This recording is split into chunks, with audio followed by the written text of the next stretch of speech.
Mesdames, Messieurs, bonjour, chers téléspectateurs. L'émission Coopération reçoit l'expert en relations internationales. Il s'agit de Ivan Boussou-Wolfan qui va nous parler des relations diplomatiques entre le Gabon et la Turquie.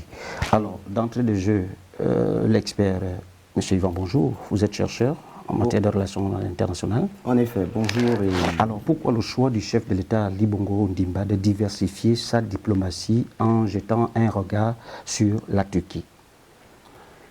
Alors, le choix du président Ali Bongo est, je dirais, on ne dirait pas un choix de raison, parce que nous sommes en politique. Je parlerais beaucoup plus d'un choix réaliste, parce qu'effectivement, lorsqu'on veut promouvoir son pays au-delà de ses frontières, on essaie de construire des nouveaux outils, de nouveaux instruments de projection de son pays sur la scène internationale, de sorte à ce que ce pays puisse tirer profit des différents partenariats qu'on est censé nouer à l'étranger. Donc pourquoi le choix de la diversification? Ben, naturellement, il est su que désormais, on ne peut pas ad vitam aeternam s'appuyer sur les ressources premières qu'a le Gabon ou que produit le Gabon et ne pas toujours rester simplement adossé sur des partenaires en griffe dits traditionnels. Aujourd'hui, la Turquie est une grosse entité politique sur la scène internationale qui essaie de prendre justement de la place en Afrique.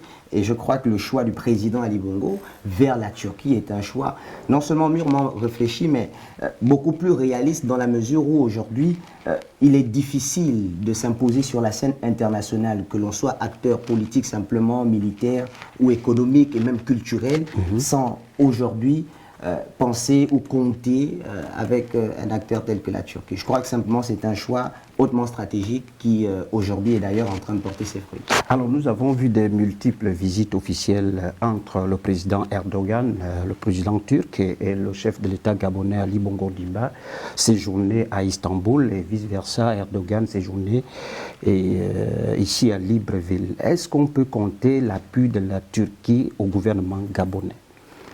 À partir du moment déjà où il y a cette coopération, il faut quand même préciser que si un État comme le Gabon se projette vers la Turquie, c'est parce que le Gabon voit en la Turquie la possibilité d'acquérir quelque chose et vice-versa. La Turquie ne viendrait pas au Gabon. Vous avez cité par exemple ses contacts fréquents depuis 2011.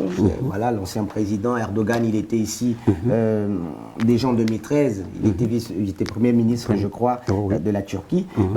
On peut évidemment compter là-dessus parce qu'aujourd'hui, on a beaucoup de contacts, on a beaucoup de coopérations qui sont d'ordre politique, que l'on peut constater. On a beaucoup de contacts qui sont aujourd'hui d'ordre commercial. Vous voyez, par exemple, le Gabon aujourd'hui est le 9e pays vers lequel, disons le 18e pays, voilà, le 18e pays vers lequel la Turquie exporte. Ça veut dire c'est quelque chose d'assez colossal. Et la Turquie représente désormais une ouverture importante pour le Gabon, parce que la Turquie est le 9e pays vers lequel le Gabon exporte. On a par exemple le bois aujourd'hui qui va vers la Turquie, le bois, peut-être le bois brut, mais après on a aussi le bois qui subit les premières transformations, telles que l'avait recommandé le président de la République. On a plein de contacts qui font que la Turquie aujourd'hui est en train d'aider effectivement ou encore d'appuyer le gouvernement gabonais dans son développement, dans son élancé. Et c'est un aspect qu'on devrait beaucoup plus voir sous le, comme je le disais tantôt, sous un plan vraiment de stratégie, d'accord, de stratégie, parce que je pense que c'est en allant avec les grands qu'on essaie d'être davantage un peu plus grand. Alors, selon vous, on peut estimer que l'axe Istanbul et Libreville se porte bien. Est-ce que les Gabonais peuvent en tirer profit de cette expertise turque?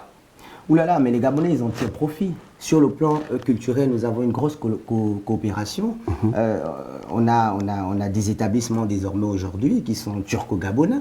On a du point de vue technologique, on a quand même cet échange, je ne dirais pas transfert, mais on a cet échange. Du point de vue culturel, on a également, du point de vue économique, je le disais, il va être difficile aujourd'hui, et je vous mets, vous journalistes, au défi d'aller dans la rue, de poser la question à qui n'a pas encore porté un vêtement en provenance de la Turquie et à quel prix. Vous verrez que finalement, le Gabonais lambda, je veux dire, est immédiatement impacté par ce type de relation que va nouer justement le président de la République. Et je crois que la vision est claire, faire du Gabon quelque chose de suffisamment grands efforts. Peut-être la dernière question, est-ce qu'en termes de perspective, on peut parler de cette diversification, de ce partenariat entre Libreville et Istanbul? Il faut préciser que les États sont dynamiques.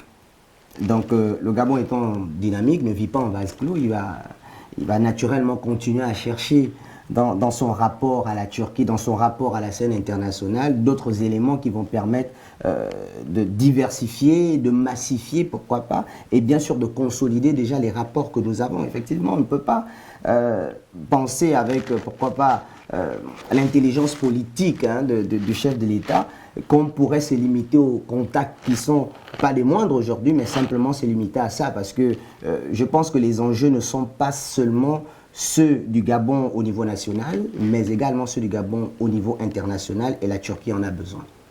Merci pour l'expert en relations internationales. Merci de nous avoir suivis à un autre numéro de coopération.